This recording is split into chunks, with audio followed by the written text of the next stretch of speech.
January 10th, 2002, Thursday. Didn't get up until just before having to go to work at 4 p.m. I guess it'll only be Eric and I up here in booth tonight. We have to break down a print of Ali and don't have to move anything.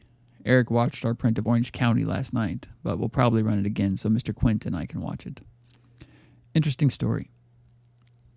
Eric and I were discussing how we would like to travel and live somewhere else for a year or so. He told me his friend lived in Germany because he moved there to be closer to his exchange student he went to school with. While we were talking, Lonnie walks underneath us. We were standing on the balcony as she was going to see a movie with her friends. One of her friends was tall with long red hair and was very attractive, from behind at least. Come to find out, she's a German exchange student. Weird. Another interesting bit of coincidence. Last night at Kirk's, I talked with Luke on the phone for about half an hour. Him, still in Texas, mind you. He said he might be getting laid off for a while, but wasn't sure. He said if he did, he would come back here to live and still pay his rent down there for his apartment. But if he's off for more than 3 months, he might run out of money. He calls me today, and it turns out he did get laid off and is already back in Kansas. Cool. I was downstairs earlier talking to a newer girl named Stacy, and she told me that her friend thought I was hot. Come to find out, her friend is a gay guy. I guess he saw me down there a while ago and liked me. She told him that I was straight. Sorry, bud. She feared that I would be offended by her telling me this. I'm not and wasn't then. In fact, in some way, it was kind of cool. I've never been told I was hot by a gay guy before. It's a new one for me.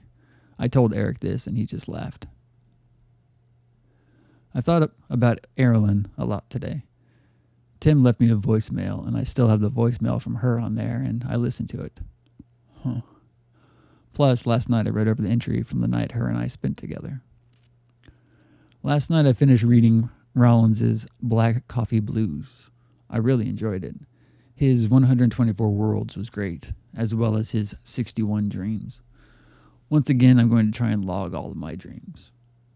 Quote, that night I had a dream, and though it made me sick, I saw you in your bedroom sucking someone else's, oh my goodness.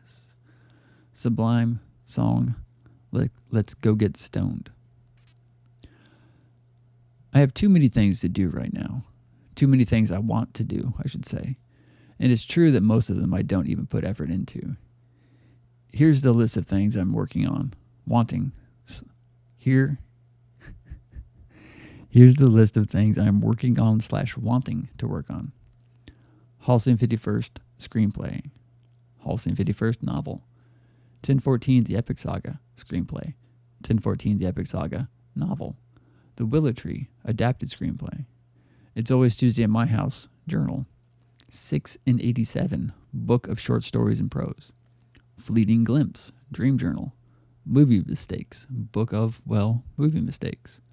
A new book of poetry, Into the Darkness, my making of Halcyon 51st journal, and Good Night Sweet Girl, a farewell to Tripsy, as well as storyboards and scene breakdowns and shot lists for Red Brick Enigma, Halcyon 51st, and eventually 1014.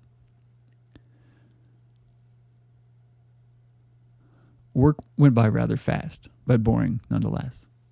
After work, Elliot, Eric's friend, came up and we all hung out. I broke down Ali, and we then watched Orange County. It was rather funny. Sadly, the dickhead frat buddy in the movie was just like me. Quote, I want to be a writer, poetry, novels, screenplays, end quote. After the screening, we beat up Meg Ryan and Hugh Jackman. Or a cardboard standee of them, at least. Talked with Tim on the phone last night. He wants to converse with me tomorrow about our poetry reading / book publishing ideas. On the subject of Marilyn and I feel we are becoming close to one another again, which is great, but I thought about a realization I've had before.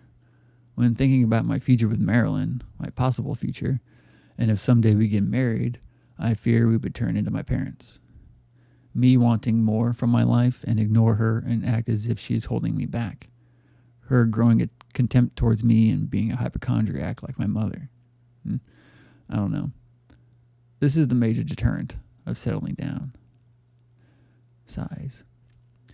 I only have to do Pullman sites for Self-Titled and The Unicorn. I've also started typing Fleeting Glimpse into the computer. I have a lot more dreams logged than I thought. Still not a lot, though. 5 a.m. Friday. Have to be at work at 11:30 a.m. Haven't slept yet.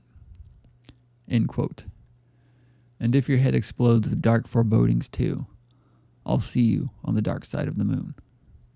Pink Floyd, song, Brain Damage.